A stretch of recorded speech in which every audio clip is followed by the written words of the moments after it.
बंगाल में ममता बनर्जी का इतना प्रेशर, इतना तनाव है कि भारतीय जनता पार्टी को कुछ समझ में नहीं आ रहा। ममता बनर्जी के पास सब कुछ है। ममता बनर्जी के पास महिला है, युवा है, मुस्लिम वोटर्स हैं और अब तो ममता बनर्जी सनातन पथ पर भी चल चुकी हैं। हाल ही में दुर्गा आंगन, उसके बाद अब सिलीगुड़ी में महाकाल मंदिर और उसके बीच में गंगा सागर पर पुल के निर्माण के लिए शिलान्यास की तैयारी।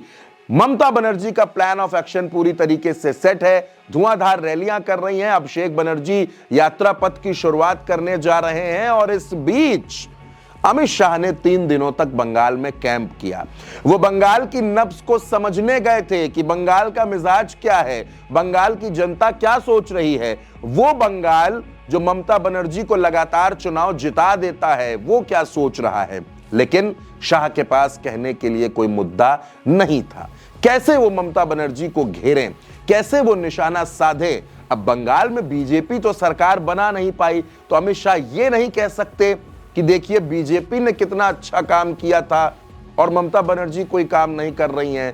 तो ऐसे में अब वो मजबूरी कह लीजिए या जो भी कह लीजिए, अमित शाह को, जी हां, गृह मंत्री अमित शाह को कांग्रेस की तारीफ करनी पड़ी, उनको लेफ्ट की तारीफ करनी पड़ी। भले ही उन्होंने नाम किसी का नहीं लिया, लेकिन उनको बिना नाम लिए इशारों इशारों में कांग्रेस और लेफ्ट की तारीफ करनी पड़ गई। आपको लग रहा होगा कि ये तो हो ही नहीं सकता, ये तो नामुमकिन सी बात है। लेकिन क्या उन्होंने कहा था और किस पर इतना हंगामा मच गया है, वो आप सुनिए। कम्युनिस्टों के शासन के पहले, तृणमूल के शासन के पहले प्रति व्यक्ति बंगाल की आय राष्ट्रीय औसत से 127% ज्यादा थी। 127%। देश में नागरिक 100 रुपया कमाता था तो बंगाल में 127 रुपया कमाता था। आज देश का नागरिक 100 रुपया कमाता है तो बंगाल का नागरिक 73 रुपया कमाता है। अब दोस्तों, राजनीति को समझने वाला, सियासत को जानने वाला कोई भी व्यक्ति ये समझ सकता है कि अमित शाह क्या कहना चाहते हैं। लेकिन सवाल ये नहीं है कि उन्होंने किसकी तारीफ की, सवाल ये है कि आखिर ऐसा क्यों कहना पड़ा, ऐसा क्यों कहना पड़ा, मजबूरी क्या थी। दरअसल ममता बनर्जी आज की तारीख में बंगाल में बहुत मजबूत है। उनके पास लेडी ब्रिगेड है।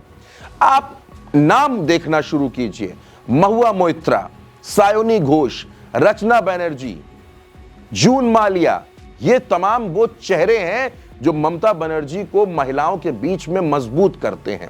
और सब एक से एक धुरंधर, सब एक से एक वक्ता। विधायकों की तो और लंबी फहरिस्त है। हाल ही में पार्नो मित्रा भी टीएमसी में शामिल हो गई। उसके बाद अभिषेक बनर्जी, ममता बनर्जी के भतीजे, युवा चेहरा और पार्टी के अंदर युवाओं को जोड़ने वाला सबसे बड़ा नाम। बहुत फायर मोड पे रहते हैं, बीजेपी पर हमला बोलते हैं और युवाओं से कनेक्ट भी होते हैं। दूसरा है, ममता बनर्जी के पास 27% मुस्लिम वोट, वो भी ममता बनर्जी को सत्ता में बनाए रखता है। और आज भी वो वोटर्स पूरी तरीके से ममता बनर्जी के साथ डेडिकेटेड है।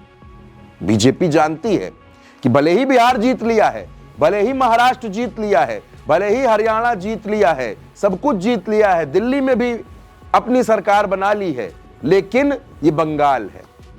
ये वो बंगाल है जहां बीजेपी को मुंह की खानी पड़ती है। ये वो बंगाल है जो बीजेपी का साथ नहीं देता है, जो ममता दीदी के शासन पर हर बार अपनी मुहर लगा देता है। 2026 बड़ा अहम साल, फरवरी और मार्च बंगाल में चुनाव होना है। तो क्या बंगाल के चुनाव में इस बार भी बंगाल की जनता दीदी के साथ खड़ी रहेगी, बीजेपी का साथ नहीं देगी? 3 दिनों तक अगर अमित शाह को कैंप करना पड़ रहा है तो आप इसे छोटी मोटी घटना नहीं मान सकते। यानी बंगाल का चुनाव भारतीय जनता पार्टी के लिए तनाव है।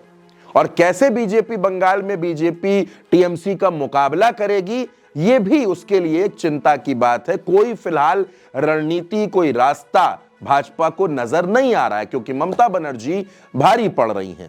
अब ममता बनर्जी क्या कुछ करती हैं, क्या कमाल करती हैं, यह चुनाव तय करेगा। लेकिन एक बात जरूर साफ है कि ममता बनर्जी को घेरने के चक्कर में बीजेपी कांग्रेस की ही तारीफ कर रही है। यानी बंगाल का चुनाव बहुत दिलचस्प और बहुत रोमांचक होने वाला है।